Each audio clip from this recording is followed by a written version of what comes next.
Be welcoming us to Wales soon. How excited are you that finally, pen to paper, this clash is happening? Yes, it's an amazing thing for me to bring this fight back to Wales. You know, it's one so many people have been talking about for a long time, and everybody's just buzzing. They can't get over the fact that it's been brought to Wales as well, and there's no one more excited than me. So, you know, what more can I ask for? I just need to actually turn up on the 11th of December and deliver, and just give it to Chris, basically. You've wanted this for a long time. Obviously, you had your world title challenge. You pushed Demetrius Andre all the way earlier in the year. How much does this mean to you personally? How much do you want victory on December the 11th? It's massive for me because obviously I'm coming off a loss to Demetrius Andrade. You know, that was a world title fight. There's not really any shame in that. You know, obviously I'm cutting a loss and whatever, but you know, I need to win this fight to get myself back out there and back in a position where I fight for another world title. It's just Chris standing in my way, so you know, I just have to go through him and deal with Chris, and then we'll move on to the next one. You say go through him. How highly do you respect Chris Eubank Jr.? I do respect him. You know, I got a lot of respect for him as a fighter. We're not really each other's type of people. You know, we're never really going to be friends. But as a fighter, he's good. He's tough. He's durable. Always in fantastic shape. And he comes to have a good fight, so you know, respect to him in that sense. But you know, he's just another opponent to me. He's just another body in front of me, and I want to punch his head in and move forward. That's the respect, but personally, what do you feel about him? I don't have much respect for him personally because, you know, not that I know him a great deal, but I just don't like the way he goes about his business, and that's all there is to it, really, isn't it? There's nothing more I can say other than he's not my type of guy, and he's not somebody I would want to be friends with outside of boxing, but he's not someone I want to be friends with inside of boxing, but you know what I'm saying. What sort of an atmosphere will he have to get through on December the 11th, that whole week in Cardiff? We haven't had a big fight down there in a while. I'm sure that your fans and the passion there it's going to be red hot, isn't it? Just before Christmas. Yeah, you know, it's the Wales fans. They're going to be quite hostile. They're very passionate.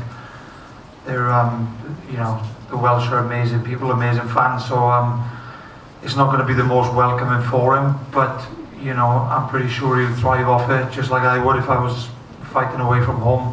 I quite like fighting away from home myself, if I'm honest.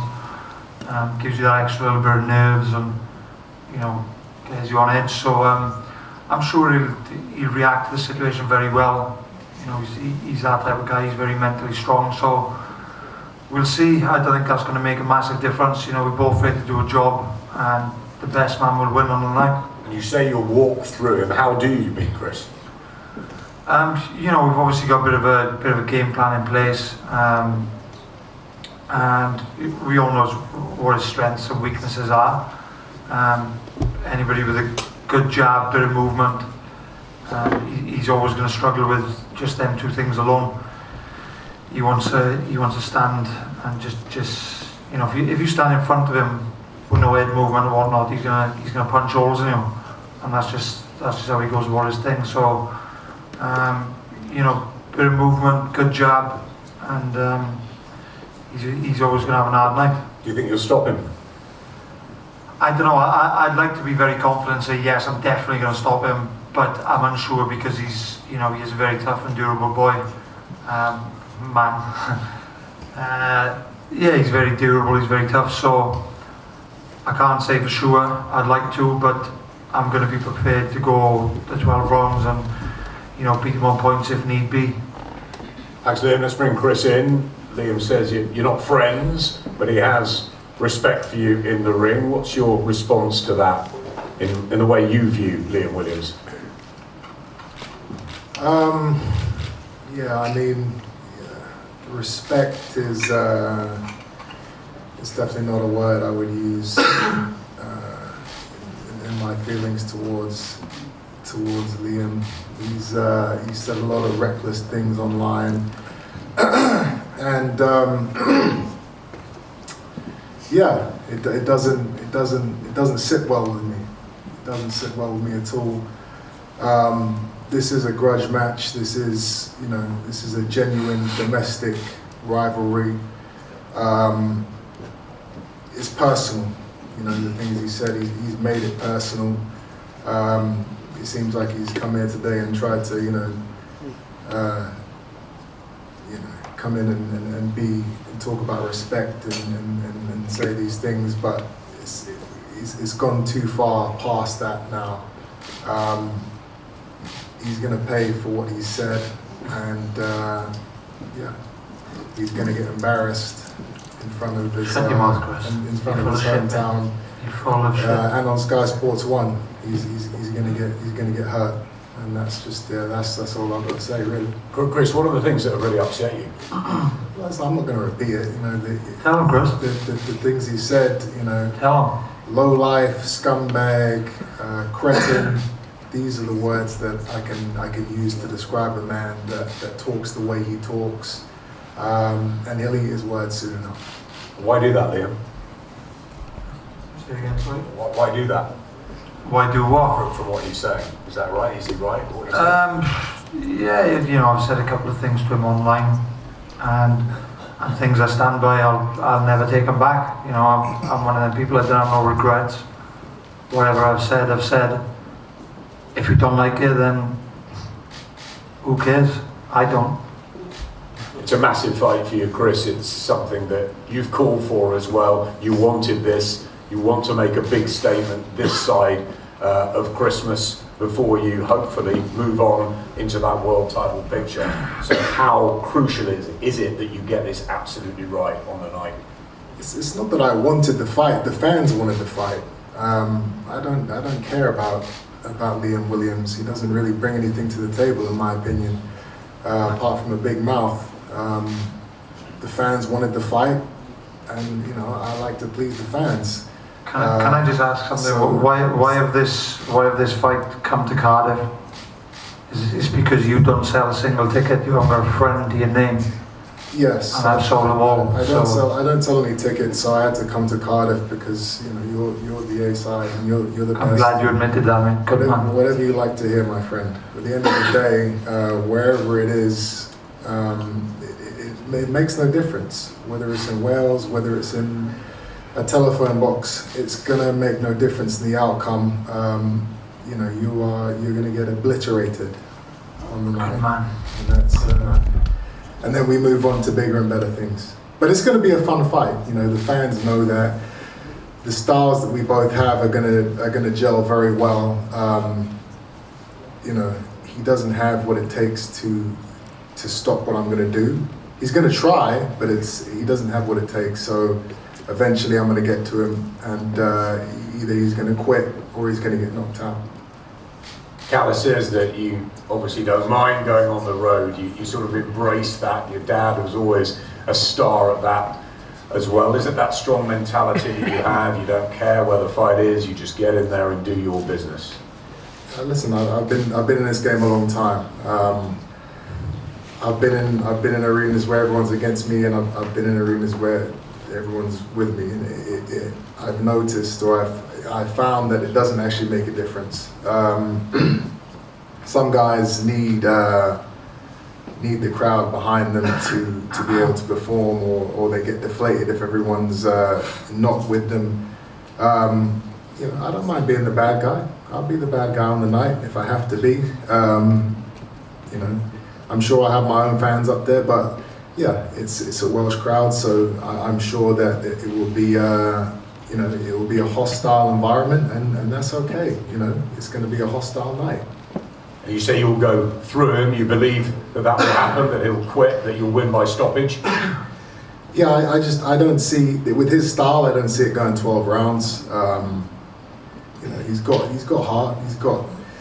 He's got will and determination, but that heart is what's going to get him hurt. He's You know, he's talking about game plans and strategies, and you know, I've just got to have good foot movement and a good jab, and you know, that isn't going to save. Look at Sugar Ray, yeah. That isn't going to save. Sugar Ray, Money May, Jones. He doesn't have the skills. Full of shit. And yeah, you guys will see. Do you think that finally all the work you've done with Roy Jones Jr. is going to come out on December the 11th, and you'll be really able to show what you've learned with him? Yeah, I mean, listen, me and Roy have been together now for coming up to, you know, a year and a half, 2 years. And, you know, I'm learning each and every day with him. But even if I had never met Roy, you know, I would still go in there and blast this guy out. So it's not really about what I've learned with Roy. It's just about, you know, how much better I am than this man. People are talking about it as a 50-50 fight. I mean, I love to hear that. You know, it makes me chuckle thinking about it. But I like the fact that people actually think that this guy has a chance, because you know, when I do destroy him, it makes it more impressive, I guess. Yeah, it's going to be a fun night. And do you need that big performance before you take on the world's very best? We know Golovkin and Murata are fighting, you know, just before the end of the year. There's lots out there ahead for you in 2022 if you get this right. Some big fights in 2022. Absolutely looking to challenge for a world title. There's some big names, and yeah, this is the platform, or this is the fight that's going to set me up nicely for those fights in 2022. I'm not looking past this man. I'm not underestimating him. You know, I'm treating this like it is a world title fight. I'm going to go in there and do the job. And back on the platform of Sky Sports, so everyone can see this fight. That's really important to you, isn't it? Yes, you know, free to view. The fight will go out to the masses, which is always a good thing. And yeah, it's going to be a hell of a night. So look at Liam and tell us what's going to happen on December the 11th, Chris. I've said it already. You know, this guy doesn't have what it takes. In my opinion, you know, maybe I'm wrong. I don't think I am. It's on him to prove himself. You know, if it's a 50-50 fight, then I guess, you know, I guess maybe I've got something to prove, if that's what everybody thinks. But I know myself, I know what I'm capable of. Looking at him, I don't think I'm going to have too many issues. And yeah, I can't wait in there to go in there and teach this guy a lesson, take him down a couple pegs.